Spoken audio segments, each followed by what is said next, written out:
असम के रहने वाले चार दोस्त अपना कॉलेज खत्म करके अरुणाचल प्रदेश की रोड ट्रिप पर निकले हुए थे। एक रात जहाँ पर उन्होंने स्टे किया था उससे थोड़ी दूर पर संतरे का बगीचा मौजूद था। अब रात को खाना खाने के बाद ये चारों उस बगीचे में घूमने के लिए चले जाते हैं। एकदम घनघोर अंधेरा हो रखा है। जंगल के सन्नाटे के बीच सिर्फ वहाँ के कीड़ों की आवाज सुनाई दे रही थी इन्हें, और इसी बीच इनको एक अजीब सी बदबू आई। इन्होंने सोचा कि मे भी जंगल के अंदर कोई जानवर मरा होगा, तो उसी की स्मेल आ रही है। ये लोग जंगल के थोड़ा और अंदर जाते हैं और तभी कुछ ऐसा हुआ कि ये चारों वहाँ से जंगल के बाहर जाने वाले रास्ते पर भागने लगते हैं। अब एकदम बदहवास हालत में करीब 3-4 मिनट भागने के बाद जब ये लोग कैंपिंग साइट के थोड़ा करीब पहुंचे तो इनमें से जो शार्दुल नाम का लड़का था उसने रियलाइज किया कि भाई जो इनका चौथा दोस्त था लोहित, वो अभी ग्रुप से मिसिंग है। पर सबको साफ साफ याद था कि भाई भागते समय हम चारों एकदम साथ में थे। अब जैसे ही इन तीनों को ये चीज रियलाइज हुई ना भाई, इनके पसीने छूट गए। और यहीं से एक ऐसे भयानक चैप्टर की शुरुआत होती है जिसे सुनने के बाद आज की ठंडी लहर आपके स्किन को पेनिट्रेट करते हुए हड्डियों तक में सिर हिला देगी। अभी शार्दुल भाई का घर असम के डिब्रूगढ़ शहर में था और इन्होंने अपने घर से 450 किलोमीटर दूर गुवाहाटी के कॉलेज में एडमिशन ले रखा है। शार्दुल बताते हैं कि डिब्रूगढ़ में हमारा 4 लोगों का ग्रुप था और हम चारों का घर बिल्कुल आसपास है। उन 4 में कमल, निबीर, शार्दुल और सबसे छोटा था लोहित। जो कमल और निबीर है ये शार्दुल से करीब 2 साल बड़े थे और लोहित इन सब में सबसे छोटा था। इरिस्पेक्टिव ऑफ एज फैक्टर इनके बीच अच्छी दोस्ती थी। शार्दुल बताते हैं कि भैया जब से मैंने कॉलेज में एडमिशन लिया है गुवाहाटी शहर के अंदर, तब से मेरा घर आना जाना बहुत कम हो गया था। कॉलेज का शेड्यूल इतना हेक्टिक था कि मैं साल में 1 आध बार ही घर आ पाता था।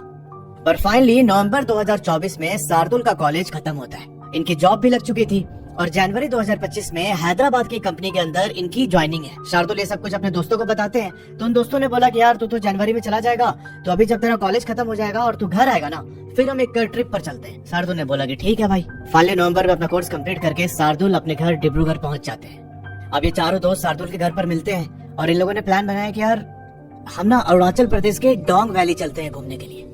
अब देखो डोंग वैली अरुणाचल का सबसे ईस्टर्न मोस्ट पार्ट है और यही वो जगह है जहाँ से भारत के अंदर सबसे पहला सनलाइट घुसता है। अब यहाँ एक सीन ये भी था कि जो इसके ग्रुप में 2 सबसे बड़े लड़के थे कमल और निबीर, इन दोनों को बहुत बढ़िया कार चलाना आता था। तो शार्दुल और लोहित के जो पेरेंट्स थे उनको भी कोई प्रॉब्लम नहीं थी। ये सब लोग प्लान बनाते हैं और 2 दिन के बाद ये चारों अपनी कार में बैठकर डिब्रूगढ़ से निकल जाते हैं डोंग वैली के लिए। अब सुबह सुबह 3 बजे इन लोगों ने ड्राइव स्टार्ट की थी डिब्रूगढ़ से और करीब 350 किलोमीटर कवर करने के बाद शाम के 6 बजे ये लोग पहुंच जाते हैं अरुणाचल प्रदेश के वालोंग सिटी। अब ये चारों बड़े आराम से रुकते रुकाते फोटो वोटो खींचते हुए खाते पीते आ रहे थे और इनको पहुंचने की कोई जल्दी नहीं थी। इस चक्कर में इन लोगों ने ना कोई होटल भी बुक नहीं किया था कि हमें कहाँ रुकना है। इनका प्लान ये था कि यार जहाँ हमें समझ में आएगा, जहाँ अच्छा लगेगा वहाँ अपनी गाड़ी लगा देंगे। अब शाम के 6 बजे जब ये लोग वालोंग पहुंचे तो इन्होंने देखा कि भाई सनसेट हो चुका है, क्योंकि इस रीजन में 5-6 बजे के आसपास सनसेट हो जाता है पूरी तरीके से। जितनी जल्दी सनराइज होता है उतनी ही जल्दी यहाँ सनसेट होता है। अब ये लोग जब वालोंग पहुंचे तो इन्होंने देखा कि भाई रोड के साइड पर बहुत सारे ऑरेंज के बागान थे और इनको ना वो चीज बहुत अट्रैक्ट कर रही थी अपनी तरफ कि यार क्या सही लग रहा है। पर इनकी अभी यहाँ सबसे पहले प्रायोरिटी थी कि भाई अपने लिए कोई कमरा देख लिया जाए और हम ऐसे ही रोड पर भटकते रहेंगे। अब अपने लिए नाइट स्टे ढूंढते हुए ये लोग पहुंच जाते हैं तिलम। तिलम एक ऐसी जगह है जहाँ पर हॉट वाटर स्प्रिंग मौजूद है और वहाँ पर कैंपिंग साइट्स भी बने हुए हैं। ये चारों दोस्त तिलम के उस कैंपिंग साइट पर पहुंचते हैं और वहाँ जाकर ये लोग ओनर से बात करने लगे कि भैया आज रात को रुकने का कुछ व्यवस्था देख लीजिए। तब उस कैंपिंग साइट का ओनर बोलता है कि भाई अभी तो पूरा फुल हो रखा है और आसपास के बाकी कैंप साइट पे बहुत ज्यादा भीड़ है, आप लोग लेट हो चुके हैं। अब ये लोग बहुत रिक्वेस्ट करने लगे कि भैया बस आज रात की बात है, कैसे भी एडजस्ट कर दीजिए। तो आदमी बोलता है कि भाई जगह ही नहीं है तो आपको कहाँ रख ले। अब ये सब करते कराते रात के 7:30 बज चुके थे। शार्दुल बताते हैं कि हम उस कैंप साइट के ओनर से लगातार रिक्वेस्ट कर रहे थे, हम यहाँ परेशान भी हो चुके थे बहुत ज्यादा। और तभी मेरी नजर उस कैंप साइट से थोड़ी दूर पर खड़े एक आदमी पर पड़ी। जैसी मेरी नजर उस पर पड़ी मैंने देखा कि वो हमारे तरफ ही देख रहा है। मेरा उससे आई कांटेक्ट हुआ तो मैंने थोड़ा सा सिर हिलाया, मतलब शार्दुल एक तरीके से उसे हिंट दे रहे थे कि थोड़ी सी मेरी मदद कर दीजिए। और ये देखकर वो आदमी इनकी ओर आने लगा। जब वो इनके पास पहुंचा तो इन लोगों ने बोला कि भैया अब यहाँ पर कमरा नहीं मिल रहा है, आप कुछ देख लीजिए, कुछ जुगाड़ है। तो वो आदमी उस एरिया का लोकल था। अब शार्दुल लिखते हैं कि भैया उस एरिया में कोई नेटवर्क भी नहीं आ रहा था ढंग से कि हम ऑनलाइन कुछ चेक करें। और इन्होंने जब ये सारी बात उस लोकल आदमी को बताई तो उसने बोला कि ठीक है, यहाँ से थोड़ी दूर पर एक रास्ता जाता है नीचे की तरफ, वहाँ 3-4 कमरे बने हुए और वहीं साइड में खाने पीने का भी मिल जाता है, तुम्हारी कार भी पार्क हो जाएगी। और तुम लोग ऑलरेडी इतना लेट हो चुके हो, अब ज्यादा देरी मत करो, चलो। अब इन लोगों ने अपनी कार स्टार्ट की और कार की फ्रंट सीट पर निबीर और कमल है। निबीर इसमें ड्राइव कर रहा था और पीछे वाली सीट पर शार्दुल और रोहित बैठा हुआ है। वो आदमी आके शार्दुल के पास वाली सीट पर बैठ जाता है पीछे। उसने हाथ से इशारा किया रोड की तरफ और ये लोग कार लेके उसी रास्ते पर चलने लगते हैं।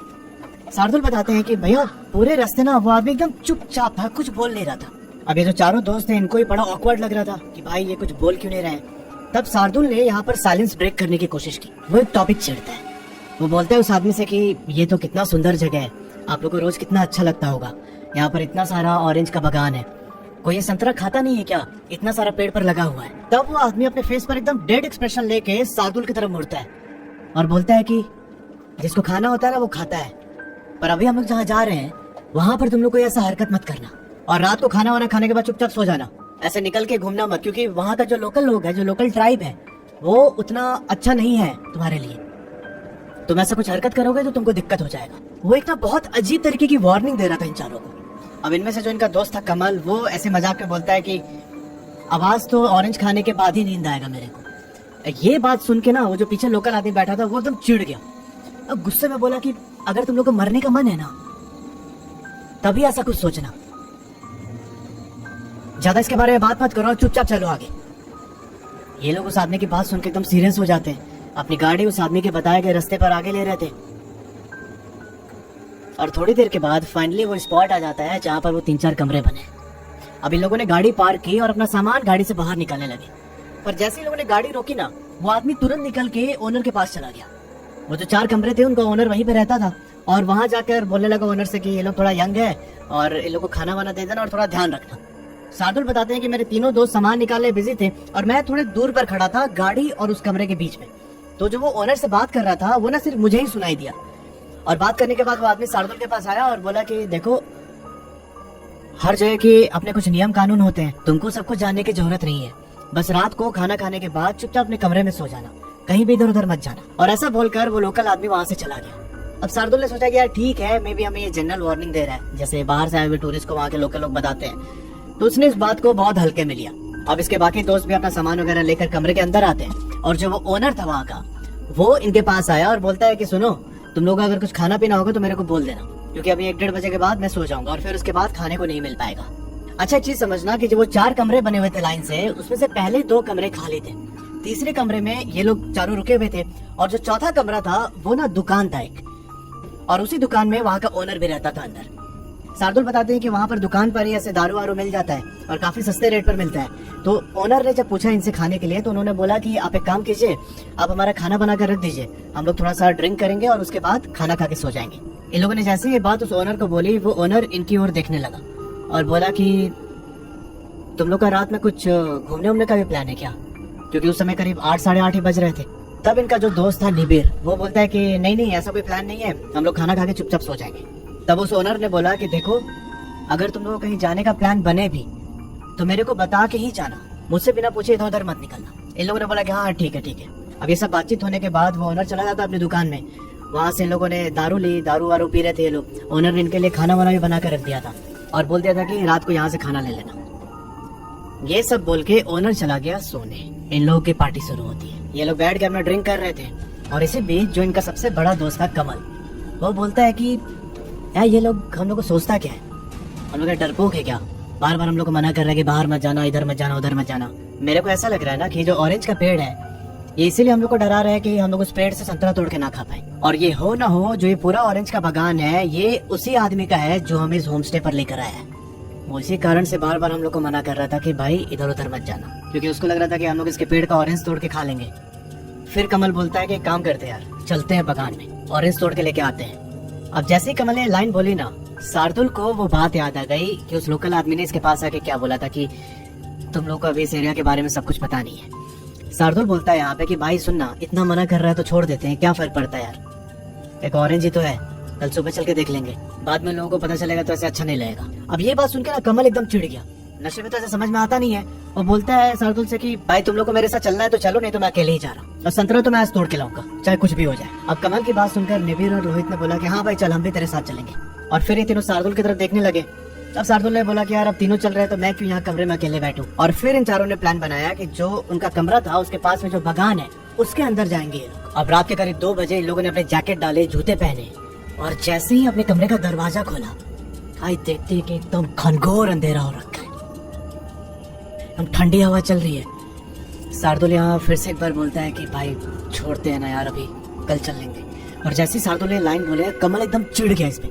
और जोर से गुस्से में चिल्लाने लगा। शार्दुल बोलता है भाई चिल्ला मत ना, ओनर है बाजू में, उठ जाएगा अभी। ये चुपचाप कमरे का दरवाजा बंद करके उस बगान की तरफ बढ़ने लगे। अब देखो एक साइड ये पूरा बगान है और बगान के साइड में एक कच्ची सड़क जा रही है। ये लोग उसी कच्ची सड़क पर चलते हुए आगे की तरफ बढ़ रहे थे। कुछ दूर जाने के बाद इनको प्रॉपर पेड़ वेड़ दिखाई दे ऑरेंज के, पर इन लोगों ने पाया कि भाई यहाँ पर जो ऑरेंज लगे हुए ना वो उतने पके हुए नहीं है। मे भी ये पेड़ रोड के साइड पर है और पके हुए ऑरेंज लोगों ने तोड़ लिए होंगे। तो हम लोगों को एक बार बगान की ओर अंदर चलना चाहिए, अंदर जाके हमें पके हुए ऑरेंजेस मिल जाएंगे। अब ये लोग अपने मोबाइल के फ्लैशलाइट की रोशनी में उस जंगल के ओर अंदर जाने लगे।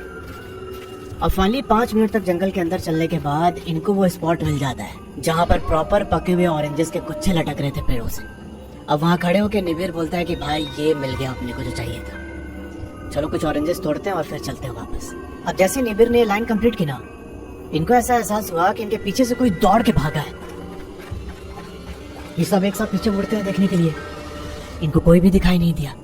इन्हें लगा कि मैं भी जंगल का कोई जानवर होगा जो हमें देख के भाग रहा है। अभी ये लोग वहाँ खड़े होकर ऑरेंज तोड़ने का सोच ही रहे थे कि इनको ना एक बहुत ही सड़ी हुई स्मेल आने लगी। इस पर निबिर ऐसे स्मेल करता है और बोलते हैं कि भाई लग रहा है ना कोई जानवर आसपास मर गया है, उसी की स्मेल आ रही है। अब सबने निबिर की तरफ देखा और बोला कि हाँ भाई मे भी कोई जानवर ही मरा होगा अंदर। धीरे धीरे उस स्मेल की इंटेंसिटी और ज्यादा बढ़ते जा रही थी। शार्दुल बोलता है कि भाई फटाफट ऑरेंज तोड़ और चल।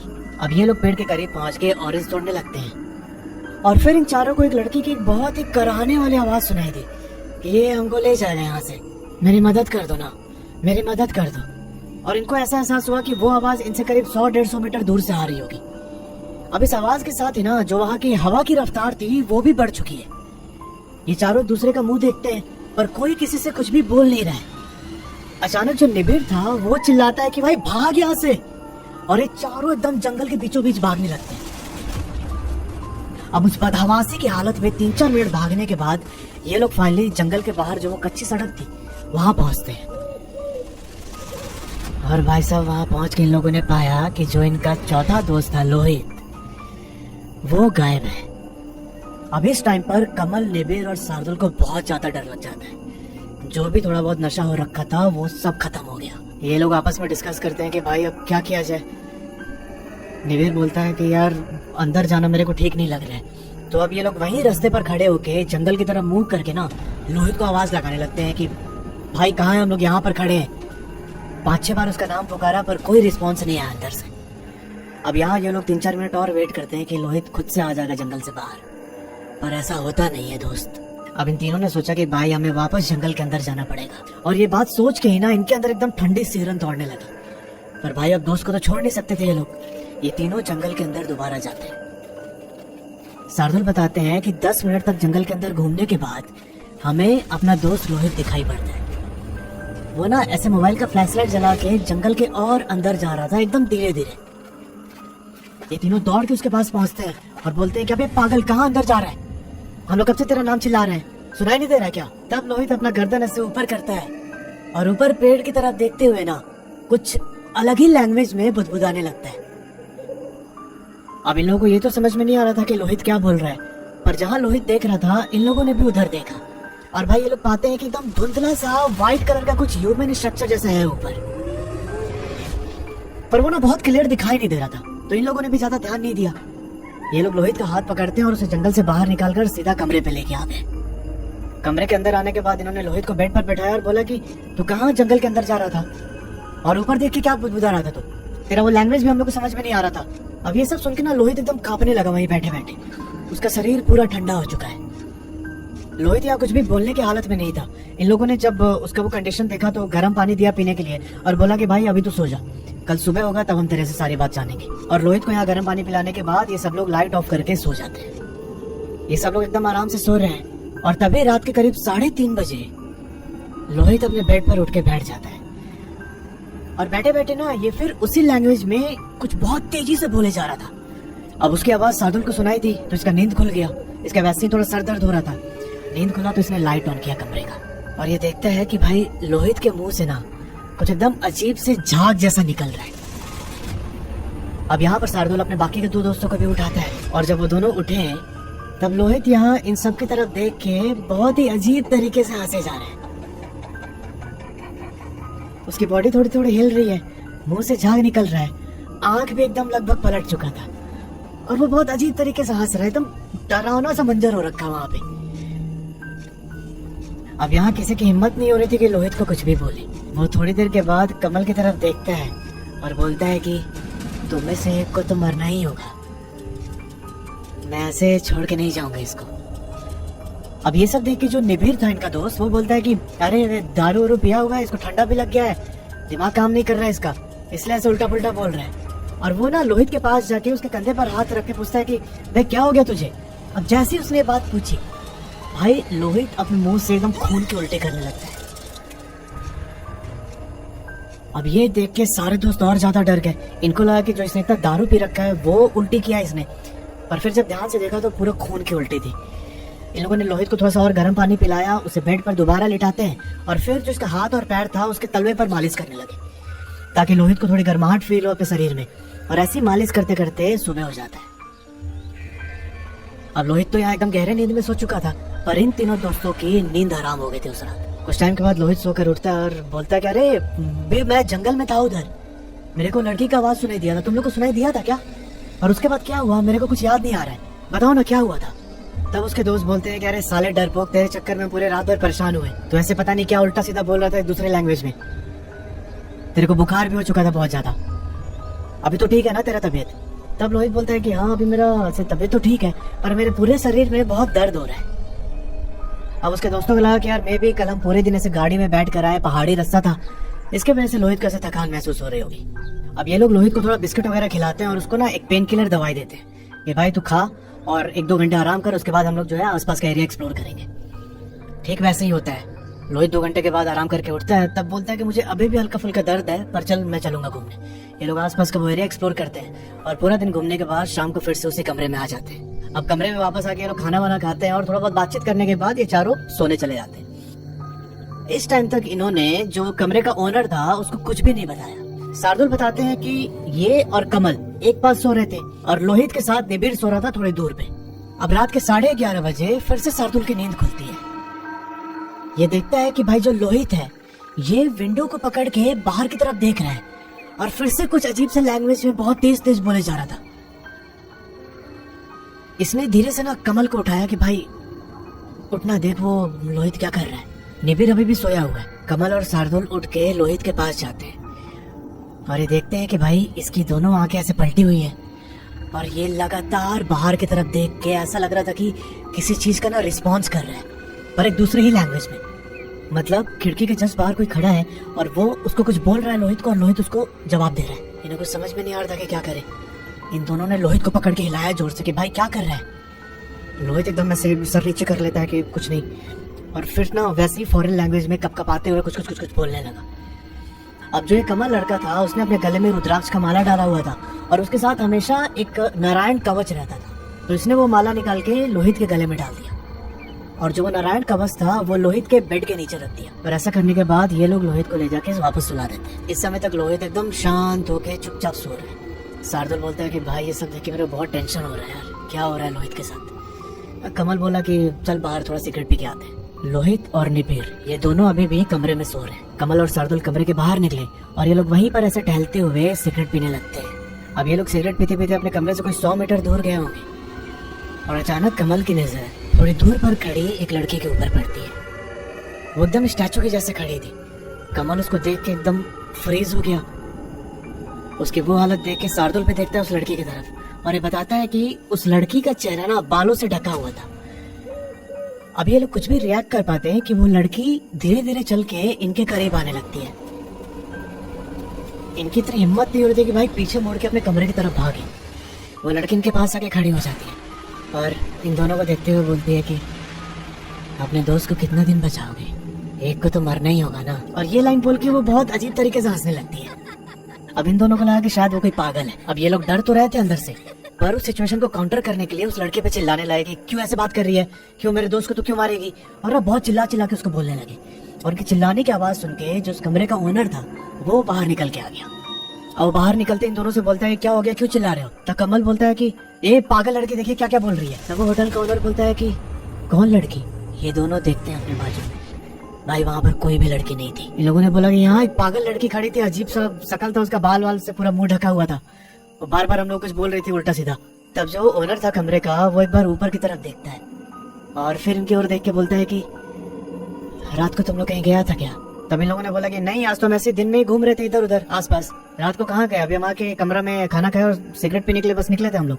इन लोगों ने यहाँ पर ओनर को पिछले रात वाली कोई बात नहीं बताई। अब वो आदमी इनको बोलता है कि ठीक है, एक काम करो, अपने कमरे में जाके वापस सो जाओ।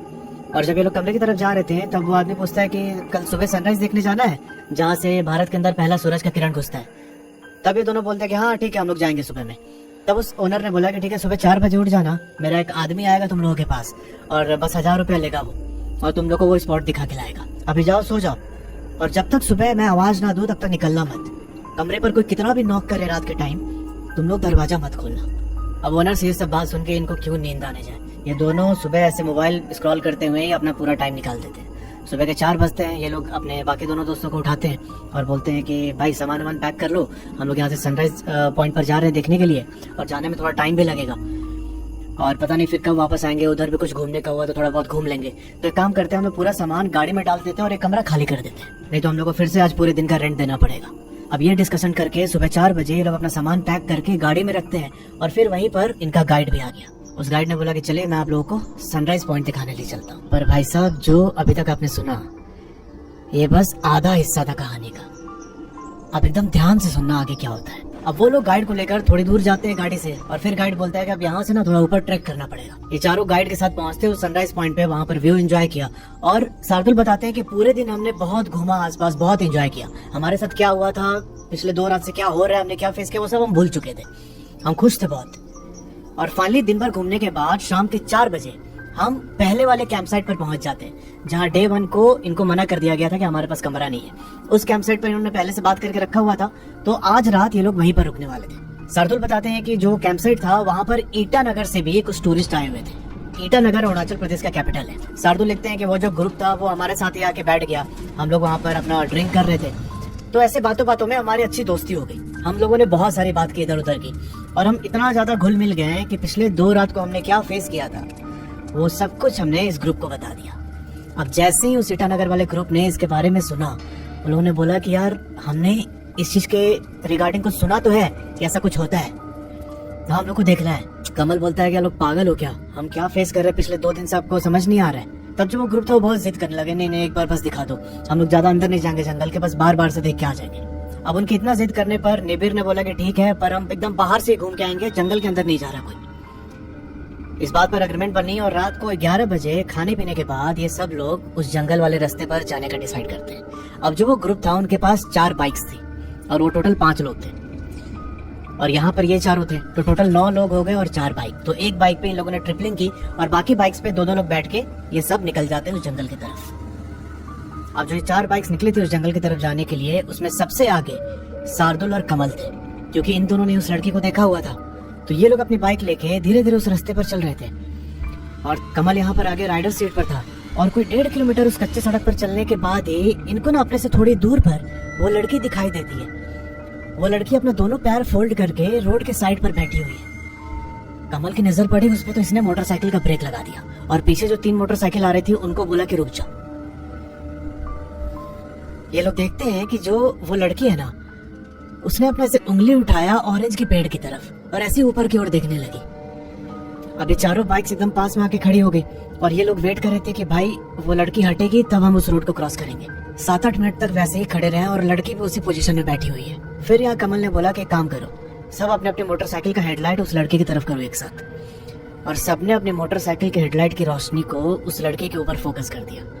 अब रोशनी पड़ते ही ये लोग देखते हैं कि वो लड़की ना उठ के खड़ी हो जाती है, पीछे की तरफ स्टेप लेते हुए वो 2-4 कदम अंदर गई जंगल की ओर और वहीं पर गायब हो गई। अब जो ईटानगर वाला ग्रुप था ये बहुत एक्साइटेड हो गया कि अरे वो कौन लड़की थी, चलो ना चल के देखते हैं। कमल ने फिर से मना किया कि नहीं भाई हम लोग नहीं जा रहे। ये लोग दोबारा जिद पे अड़ गए। अब इस ईटानगर वाले ग्रुप में एक लड़की भी थी, तो वो कमल को ऐसे एकदम प्यार से बोलने लगे कि प्लीज चलो ना, थोड़ा सा बस देख के आ जाएंगे ऐसे। तो कमल ना यहाँ पिघल गया और ये सबसे बड़ा था, तो इसने ऐसे बोला सबको कि ठीक है चलो बस हल्का सा अंदर जाएंगे फिर आ जाएंगे। अब ये लोग जहाँ वो लड़की पीछे गायब हुई थी उसी रास्ते पर बागान के और अंदर जाने लगे। थोड़ा सा अंदर गए तो फिर से वैसे ही सड़े हुई स्मेल आने लगी सबको। ईटानगर वाले ग्रुप ने बोला कि मे भी कोई जानवर मर गया होगा। और इसी दौरान जो आसपास के ऑरेंज के पेड़ थे ना, बहुत अजीब तरीके से हिलने लगे। ऐसा लग रहा था कि कोई उनको पकड़ के बहुत फोर्सफुली हिला रहा है। और इसके साथ इन लोगों ने महसूस किया कि एक अजीब सा गर्म हवा इनको सराउंड कर रहा है चारों ओर से। अब इतने ठंड में भी ये लोग उस हवा की गर्माहट को फील कर पा रहे थे और वो ना लगातार इनको सराउंड कर रहे थे जो हवा थी। अब यहाँ शार्दुल बोलता है कि भाई चलो निकलो जंगल से। ईटानगर वाला जो ग्रुप था उसको भी लगा कि भाई यहाँ कुछ तो गड़बड़ है। ये सब लोग जंगल के बाहर निकलते हैं और मोटरसाइकिल स्टार्ट करके वापस कैंप साइट की तरफ जाने लगे। अभी लोग थोड़ी दूर आगे चले थे कि इन सबको एक बहुत तेज आवाज सुनाई देती है। वो ऐसी आवाज थी जैसे कोई दो चीज टकराई हो जोर से। इन लोगों ने मोटरसाइकिल रोकी और पीछे देखा तो भाई ये पाते हैं कि जिस मोटरसाइकिल पे वो 3 लोग जा रहे थे ईटानगर वाले, उनका एक्सीडेंट हो रखा है रोड की साइड पे। ये लोग दौड़ के गए उनके पास उनको उठाने के लिए और तभी लोगों ने नोटिस किया कि जो बंदा मोटरसाइकिल चला रहा था ना, वो सेम इनके दोस्त की जैसे ऊपर देख के एक फॉरेन लैंग्वेज में ही एकदम स्पीड में कुछ बोले जा रहा है। अब ईटानगर वाले ग्रुप को तो कुछ समझ में नहीं आया कि क्या हो रहा है, पर ये लोग समझ चुके थे कि भाई सेम दोस्त वाली प्रॉब्लम हो रही है इसके साथ। अब शार्दुल बोलता है कि भैया जब हम उन सबको उठा रहे थे तब हम सबने एक हवा का पतला सा लाइन जैसा देखा, मतलब ऐसे जो थोड़ा बवंडर जैसा होता है ना, सिलेंड्रिकल शेप का, और हम एकदम देख पा रहे थे कि व्हाइट कलर का वो हवा हम सबके ओर ऐसे घूम के और फिर जो हमारा दोस्त था लोहित उसके पास जाके गायब हो गया। अब एक चीज नोट करना कि लोहित जो लड़का था इसको तो इसके एक दोस्त ने रुद्राक्ष दिया था जब ये वहाँ खिड़की पे ऐसे बैठ के कुछ बोल रहा था। तो अगली सुबह नहाने के टाइम पे इसने वो रुद्राक्ष निकाल के अपने दोस्त को वापस कर दिया था कि अब मैं एकदम ठीक हूँ। अब ये सब उस घटना को विटनेस करते हैं और इसके बाद जो ईटानगर वाला ग्रुप गिरा था उसको उठा के और उनको बाइक के साथ लेके कैंप साइट पे वापस आ जाते हैं। जब कैंप साइट पर वापस आए तो सबने पूछा कि भाई कहाँ रह गए थे, ये मतलब क्या हो गया, चोट वोट लगी है। तब इन लोगों ने बोला कि हम लोग ऐसे ही गए थे उधर घूमने के लिए और वहाँ इनका एक्सीडेंट हो गया। तब जो उस कैंप साइट का मालिक था वो बोलता है कि तुम लोग का नसीब बहुत अच्छा है कि बस इतना ही होके रह गया और बहुत कुछ खराब हो सकता था तुम लोगों के साथ। इस पर जो निबिर था इनका दोस्त वो पूछता है कि क्या मतलब कुछ दिक्कत है क्या उधर। तब उस कैंप साइट के ओनर ने कुछ भी नहीं बोला कि नहीं तुम लोग छोड़ो ये सब मत जाना, कोई जरूरत नहीं है। अब उस कैंप साइट के ओनर का ये रिस्पॉन्स सुन के इन लोगों ने भी सारी बात नहीं बताई कि वहाँ पर हमने उस औरत को देखा था और ऐसा ऐसा हुआ था। उस रात ये दोनों ग्रुप अपने अपने कैंप के अंदर जाके सो जाता है और सुबह उठ के ये दोनों एक दूसरे को बाय बोल के निकल जाते हैं अपने अपने घर की तरफ। और यहीं से एक बहुत ही खौफनाक चैप्टर अनफोल्ड होता है। अब डिब्रूगढ़ आने के बाद सब अपनी अपनी लाइफ में बिजी हो जाते हैं। शार्दुल को भी जनवरी में अपना ज्वाइनिंग करना था हैदराबाद जाके, तो ये भी अपने पूरा डॉक्यूमेंटेशन और जो भी इसका पेंडिंग काम था वो सब में ऑक्यूपाइड हो जाता है। अब दिसंबर एंड में इनका थोड़ा सा पार्टी वार्टी करने का कल्चर होता है, तो ये जाता है पार्टी अटेंड करता है दूसरों के साथ। पर जब से लोग ट्रिप से वापस आए हैं और अभी तक जो लोहित लड़का है ना उससे शार्दुल मिल नहीं पाया। इनफैक्ट वो किसी भी गैदरिंग या फिर ऐसे जो भी छोटी मोटी पार्टी होती थी तो उसमें नहीं आता था। इन लोगों ने भी ज्यादा ध्यान नहीं दिया कि ठीक है यार अपना बिजी होगा, अभी तो हम लोग ट्रिप से आए हैं। अब फाइनली अपनी ज्वाइनिंग से 10 दिन पहले शार्दुल सोचता है कि यार चलो बाकी सब दोस्तों से मिल लिया, लोहित से भी मिल के आ जाता हूँ। तो ये सीधा पहुंच जाता है लोहित के घर पे। जब लोहित के घर पर पहुंचा तो उसकी मम्मी आती है, बोलती है कि कैसे हो बेटा, ये सब पूरा पूछती है। फिर शार्दुल ने पूछा कि लोहित कहाँ है, तो बोलते हैं कि पता नहीं बहुत परेशान रहता है आजकल, मेरे को लग रहा है उसका कोई गर्लफ्रेंड है, उससे ब्रेकअप वगैरह हो गया है। तब शार्दुल बोला कि अगर ऐसी बात होती तो मेरे को जरूर बताता, सब कुछ शेयर करता मुझसे। आंटी कुछ और बात है ना, आप कुछ छुपा रही है। तब लोहित की मम्मी बोलती है कि बेटा हम बहुत परेशान हैं, लोहित की तबीयत आजकल एकदम ठीक नहीं रहती है, ना किसी से कुछ बात करता है ना कुछ बताता है। मैं कितना बार बोलती है कि जा अपने दोस्तों के साथ थोड़ा सा घूम फिर के आ, तो वो भी मना कर देता है बार बार। और कभी कभार ना रात को ऐसे एकदम अचानक से उठ के बैठ जाता है और लगातार बोलता है कि मर जाऊंगा मैं मर जाऊंगा मैं मर जाऊंगा, और ऐसा बोल के फिर अपने आप सो भी जाता है। हम लोगों को तो कुछ समझ में नहीं आ रहा कि क्या करें। अब ये सब बात सुनकर शार्दुल बोलता है कि मैं तो उसके कमरे में देख के आता हूँ। शार्दुल सीधा गया लोहित के कमरे के अंदर। इसने देखा कि लोहित सो रहा है। उसके करीब पहुंचा तो इसने पाया कि भाई लोहित का चेहरा एकदम सूख चुका है, जो ये होठ है ये सफेद पड़ चुके हैं और आंख के नीचे पूरा इधर काला काला हो रखा है। शार्दुल पूछता है कि भाई क्या हो गया, कैसी हालत बना ली अपनी। और लोहित बोलता है कि यार पता नहीं, मेरे ना शरीर में बहुत दर्द होता है, ना दवाई खा लिया, डॉक्टर को दिखा लिया, पर ठीक ही नहीं हो रहा है। और इस टाइम पर लोहित बहुत अच्छे से बात करता है अपने दोस्त से। शार्दुल उसको बोलता है कि यार थोड़ा सा बाहर चल लिया कर, हम लोग के साथ घूमेगा फिरेगा तो थोड़ा सा मूड ठीक होगा। और लोहित बोलता है कि हाँ ठीक है मैं आऊंगा। उसके बाद शार्दुल उसकी मम्मी से जाके बोलता है कि इसको थोड़ा दिखाइए किसी मतलब बाबा होगा तांत्रिक से, कुछ अपना कीजिए इसके लिए, कुछ ऊपरी का जो होता है ऊपर का कुछ ऐसे एनर्जी हावी हो जाती है उसके लिए। तब इसके फैमिली वाले लोहित को ले जाके दिखाते हैं और जिसे दिखाया था उन्होंने एक ताबीज बना के लोहित को दिया पहनने के लिए। अब उस ताबीज के पहनने के 3-4 दिन के बाद लोहित थोड़ा नॉर्मल हो जाता है और ये अपना रेगुलर रूटीन फॉलो करने लगा, बाहर जाने लगा, अपने दोस्तों से बातचीत करने लगा, सब कुछ एकदम नॉर्मल हो चुका था। अब शार्दुल के हैदराबाद जाने से 3 दिन पहले इसने सोचा कि यार अब एक गेट टुगेदर थोड़ा पार्टी टाइप करते हैं, क्योंकि फिर तो अब मैं चला जाऊंगा, पता नहीं कब मिलूंगा दोस्तों से। तो ये सबको अपने एक अड्डे पे इन्वाइट करता है। इनका एक दोस्त का घर जहाँ पर ये लोग पार्टी वार्टी करते थे। लोहित भी वहाँ आता है। अभी सारे दोस्त बैठ के अपना पीते हुए थे और ये लोग फिर लोहित को देख के बोलने लगे, भाई क्या फट्टू साला ऐसे जंतर मंतर ताबीज जैसा पहन के रहता है, क्या कर रहा है तू। लोहित ने भी उस दिन ड्रिंक किया हुआ था, ये भी एकदम ऐसे तैश में आके वो सब निकाल के साइड में रख देते हैं और फिर अपने दोस्तों के साथ कुछ देर बैठ के पीने का तो बोलता है कि मैं थोड़ा आता हूँ सिगरेट पी के। अब लोहित सिगरेट लेके कमरे से बाहर निकल जाता है और उसको भाई बाहर निकले 2-3 घंटे हो जाते हैं, वो वापस ही नहीं आता। अब भाई साहब इनके दोस्तों को लगता है कि यार अभी तक आया क्यों नहीं लोहित। ये लोग उसको फोन लगाते हैं पर भाई फोन ऑफ। ये लोग निकलते उसे ढूंढने के लिए और करीब 1-1.5 घंटे ढूंढने के बाद पास में एक नहर थी। उस नहर के पास इनको लोहित की डेड बॉडी मिलती है। भाई साहब ये सब देख के पूरा एकदम कोहराम मच गया इनके ग्रुप के बीच में। ये लोग अब लोहित के पेरेंट्स को फोन करके बोलते हैं कि ऐसा ऐसा हो गया है। अब उसके पेरेंट्स भी उस नहर वाले स्पॉट पर पहुंचे। बाद में लोहित का पोस्टमार्टम हुआ और उसमें रिपोर्ट में यह आया कि उसको एक तरीके की बीमारी थी। शार्दुल ने बीमारी का नाम तो नहीं लिखा पर वो बीमार था अंदर से, ऐसा लिखा गया पोस्टमार्टम रिपोर्ट में। फिर उसके पेरेंट्स ने पूछा बाकी दोस्तों से कि क्या हुआ था, पूरी बात बताओ। अब इन लोगों ने बोला कि हम लोग ऐसे पी रहे थे और वो मतलब हमारे ऐसे उकसाने पे अपना जो ताबीज था वो निकाल के साइड में रख दिया और ऐसा करने के थोड़ी देर के बाद वो ऊपर देख के बहुत स्पीड में कुछ बोलने लगा एक दूसरे ही लैंग्वेज में। हम लोग को समझ में नहीं आया तो हम लोग को लगा कि शायद ये हमारे साथ मजाक कर रहा है। और फिर लोहित बोलता है कि मेरे को सिगरेट पी के आना बाहर। तो हमने बोला कि ठीक है जा भाई पी के आ जा। और उसके बाद फिर ऐसा हुआ। पर अब तो भाई लोहित जा चुका था, ये लोग कुछ नहीं कर सकते हैं। शार्दुल बोलता है कि मुझे बहुत रिग्रेट है इस बात का कि ट्रिप से आने के बाद मैंने वो सारी बातें पेरेंट्स से शेयर क्यों नहीं की। अगर मैंने किया होता ऐसा तो शायद मेरा दोस्त आज जिंदा होता। अब देखो शार्दुल ने जब ये ईमेल भेजा था तो इसने ना वो बैक स्टोरी नहीं शेयर की थी कि भाई वो किसकी स्पिरिट थी, क्या हुआ था ये सब। पर उन्होंने ईमेल में अपना नंबर दिया था तो मेरी टीम ने उसको रीच आउट किया और फिर पूछा कि भाई इसकी बैक स्टोरी तो बताइए क्या हुआ था। तब शार्दुल बोलता है कि उस घटना के बाद हमने उस कैंप साइट वाले को फोन करके पूछा कि ऐसा सा हो गया, हमने उस रात ऐसा देखा था क्या। तो उस कैंप साइट वाले ने इनको एकदम गाली देते हुए फोन काट दिया। बोला कि साला तुम लोग से उस दिन पूछा, तुम लोग बताया नहीं और अब ये सब तमाशा कर रहा है, कुछ नहीं हुआ था इधर। अब इन लोगों ने दोबारा उस कैंप साइट पर फोन नहीं किया। पर इनके कुछ कॉमन फ्रेंड्स थे जो उस जगह जा चुके थे, डोंग वैली। उन लोगों ने बताया था कि वहां की एक लोकल लड़की थी, वो एक दूसरे ट्राइब के लड़के से उनका अफेयर चल रहा था। ये लोग शादी करना चाहते थे पर घर वाले माने नहीं, तो इन दोनों ने भाग के शादी करने का डिसाइड किया। बाद में जब इनके फैमिली वालों को पता चला तो ये लोग उस लड़की को मार देते हैं। लड़का तो जिंदा था पर लड़की को मार देते हैं। अभी बोलते हैं कि उसी की स्पिरिट उस रीजन को हॉन्ट करती है। तो यार ये थी पूरी कहानी। Thanks for watching.